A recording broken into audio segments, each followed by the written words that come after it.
Hey, what's up YouTube? Dad here from Zephyr Wargames, and we are wishing you all a very happy new year. This is the first day of 2018.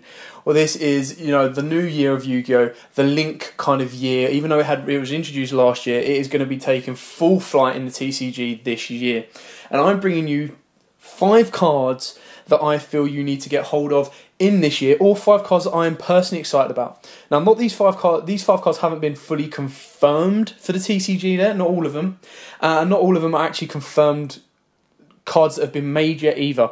These are all speculation, or some of these are speculation that I feel are just too good not to talk about.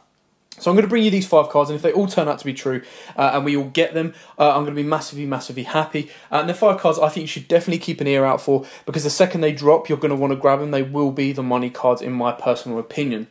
So what we're going to do is we're going to start off with Extreme Forces. Now, Extreme Forces is exactly a month away. The 1st of February, the box is officially released, and of course it has loads of good cards in there. Now, the one downside of 2018 is that in the end of 2017, Konami confirmed that they will no longer be giving us this, and that is the Link Vrains pack. This was 20 Link monsters, all for loads of different archetypes all over the place, and it was all in one set with a load of reprints as well for each different archetype. Now, TCG Konami have kind of confirmed that we're not getting this by the sense that they've already started to import some of them into Extreme Forces. Now, by looking at it, obviously there was 20 Link monsters, 20 Link Vrain monsters, and the most logical way for Konami to split them up will be 5 in each box coming up, each main set from here. So Extreme Forces, Flame of Destruction, and then 2 more that the OCG will be getting later on. Now, in those, it seems that what they're going to be going with is the theme of 1 secret, 1 ultra, 1 super, 1 rare, 1 common in each one. So if that is true, with Extreme Forces, we should be expecting 2 more. 1 a common, 1 a rare. Now, so far in Extreme Forces, as our as our super, we've been given the Light Swarm one. As our ultra, we've been given the Noble Knight one. And of course, for one of the 5 cards I say you guys must get a hold of this year is Metalfoes Electrium. Now, this is the secret, this is the pendulum monster, this is busted as hell. It's incredibly powerful. Now, as long as the ban list doesn't rep Pendulum Magicians, which I highly doubt it will because I want to sell this card, it can be very, very powerful, very, very useful, give you loads of pluses, loads of searches, and it can kind of open up your pendulum zones a lot more for you, and more of your pendulum plays as well. So, starting off our list, you definitely need to get hold of Electrium. Now, my other speculations for the rest of the year, more around the Vrains Link pack, is that they'll be doing 5 in each set, and each one will be a secret, ultra, super, common, and rare. Now, my next one that I believe is also on the list, and I feel that we're going to get this in Flame of Destruction. So we'll start off with the Flame of Destruction card that I believe is awesome as well, and that is Vampire Sucker. Now, the chances are this name will be changed. This card is incredibly powerful. I really, really like it. I loved playing Shiranui Zombies. Let's not forget, we're also going to be getting Vendread support as well. So Vendread more zombies as well that you can use Vampire Sucker in. So hopefully they're still around by the time this card comes out. And it's still very, very useful. So that's another tip for you guys, is to pick up your Vendreads while you can. So, Vampire Sucker, for those of you that don't know, is a very, very cool Link 2 monster. And it requires 2 zombie monsters as its materials. Its markers are bottom left and bottom right. Vampire Sucker's effect is as thus. You can only use the 1st and 2nd effect of this card once per turn. You target 1 monster in your opponent's graveyard, you special summon that monster to your opponent's side of the field in defense position, but it is treated as a zombie monster. Effect number 2. If a zombie monster is special summoned from the graveyard, draw 1 card. So you can use Zombie World and make it an absolute maniac, because it just says, well, if a zombie monster is special summoned from the graveyard, you draw 1 card. Obviously, you can only use it once per turn, but it doesn't state that it needs to come from your graveyard. So if you turn everything in the opponent's graveyard to zombies and they're bringing them back, you're just going to keep plussing. It's like your own maxi. And then effect number 3, if you would tribute a monster or monsters for a tribute summon, you can tribute a zombie monsters your opponent controls as if you controlled it. So that's really, really cool. Now, in the zombie decks themselves, they don't rely on many tribute summons, but of course it could be comboed off with stuff like Vampire, could be comboed off with a lot more zombies like Vampire Lord, and just make it a bit more fun. Of course, on top of that, you could use your Monarchs, your Urbis, I believe it is, who is a zombie as well, and that's always nice having your own Monarch Stormforth on tap. So that's very, very good and a nice little loop to go with. Anyway, sticking with Flames of Destruction, I believe another secret of the Link of Rains cards that will be in there that I'd definitely say for you guys to pick up is Needle Fiber. Now, Crystal Needle Fiber is awesome and an incredibly powerful card as well, and that obviously came from the Link of Rains pack. Now, Needle Fiber unlocks loads of decks for loads of people, especially DDDs. Now, obviously, you can use it in other cards, in other decks as well, but it is still incredibly powerful nonetheless, and does a huge amount for your decks in general. And being able to get DDDs back, I know for a fact Joe will be incredibly happy.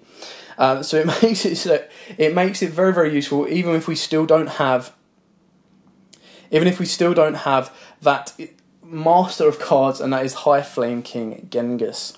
So Crystal Needlefire, there's no question about this card. It will definitely be a secret. It must be. Like, Konami would be silly not to. It will be the chase card of the set, just like Metalfoes Electrium as well. Now, the next card on my list that I'm hoping will be a secret, in the sense just because I reckon it will look amazingly nice. But if that's the case, it would probably be in the set after Flames of Destruction. But again, I did think the Light Swarms would be a higher rarity as well, and it didn't get that rarity bump that I was kind of expecting. So it could possibly be in the new in Flames of Destruction as well, or if they wanted to drop it as a common or a rare, which also goes along with most of the other Burning Abyss monsters. Ooh, dropped it there. And that is, of course, the Burning Abyss monster, Cherubini, a Black Angel of the Burning Abyss. And you know, this again is an absolutely monstrous card. Monster this card points to cannot be destroyed by card effects. Awesome, protects its own BA monsters. And then if it would be destroyed by battle or an opponent's card effect, you can send one other card you control to the graveyard instead. So that is by no means, no doubts, no fouls, incredibly powerful. And that's another one that I highly recommend you guys to get. Whether you want it for a trade for or a sale fodder, it will probably be one that's a very, very sought after card because it gets to bring BAs back. And as long as BAs remain untouched in the TCG, it will always be a fun card to get hold of. And the artwork itself, as you can see, is awesome. Anyway, finishing up my list of speculations. Now, this is massive speculation. Massive, massive, massive. So, every 4 sets so far, we have received a Ghost Girl. Now, what I mean by Ghost Girl is your Ghost Ogre and Snow Rabbit, your Ghost Reaper and Winter Cherries, and your Ash Blossom and Joyous Springs. Now, the Ghost Ogre came out in Cross Souls. Winter Cherries came out in Shining Victories, and Ash Blossom came out in Maximum Crisis. So, technically, the set after Flames of Destruction should hold another Ghost Girl. Now, this is purely speculation, but the way we see it is we've already got a light, we've already got a dark, we've got a fire. So, is there the possibility of still getting a wind and a water, not to mention an earth one as well, which would be really, really cool to kind of complete the set. This is pure 100% speculation. Nothing is confirmed. This is just a rumour that's going around the Yu-Gi-Oh world, and I'm just here to give you a bit of a heads up, because if it's true, I will be hunting that bad girl down. So, a couple of effects have been speculated, but the one that sticks out the most is that it's going to be considered kind of like a chain disappearance. Now, what I mean by that is, when your opponent special summons or normal summons a monster of X amount of attack, drop this card from your hand, or just send this card to the from your hand to the graveyard, and banish, destroy, whatever, all copies of that monster. Now, that does sound a little bit busted, but maybe it will have the Ghost Ogre clause that the monster still gains its effect. Or maybe it will have another clause which can counteract the hand traps, which means your hand traps can still be live. And it means if you activate a Maxi, or if you activate a Ghost Dash, or a Ghost Ogre, or Winter Cherries, you drop this one and it's kind of like the counter to all hand traps, even a Draw and Lock Bow, where it just goes, if your opponent activates a card or effect in their hand, while you discard this card and it negates their effects, or negates and destroys that card. So that's just a speculative option there for you. Anyway, that is an interesting little bit of, you know, drop down knowledge, drop the mic, kind of walk away bit. It is not guaranteed, it is not confirmed, it is just a bit of rumour that I've heard going around, and I thought, technically, if it is to drop, and it will drop in 2018, so if it's true, it'll be a very, very one. So, mark this video, mark this word. If in the next set after Flame of Destructions, a Ghost Reaper card or a Ghost Girl card drops that has a similar effect to that, by all means, you know where you heard it first. Anyway, that's just a bit of fun to start the year off. Couple of speculation, couple of cards I reckon you guys should be getting hold of and making full uses of. Anyway, I hope you've enjoyed it. I hope it's giving you a different angle. It's giving you something to look at. I could do lists of cards you're going to need for this year, cards you're going to do this for this year, but you know, it can all change in the ban list. It can come out any day now, between now and the end. Also, it's been scheduled for by Konami. Anyway, thanks for watching. I hope you've had a really good New Year's. We are going to be obviously continuing doing videos, and we are building up to our 2nd year anniversary, which is on the 14th of January, and that will last for 1 week, because we've got a massive week's worth of celebration where we are giving back to you guys. That is you guys, the fans. We have loads to give back to you, so you want to be keeping your eyes out for that. Anyway, thanks for watching. Don't forget to like, comment, subscribe, share. And until next time, guys, a very, very, very happy New Year's to you all. And as always, happy dueling. Also, YouTube, thanks for watching that video. I hope you liked it. If you did, hit that like button. And of course, don't forget to hit that big red subscribe button in the bottom left-hand corner and the notification bell so you don't miss out on anything. We've got more deck profiles, duels, pack openings, and many more Yu-Gi-Oh! Videos coming up for you all year round. So don't forget to stay tuned for all of that. Thanks, and as always, guys, happy dueling.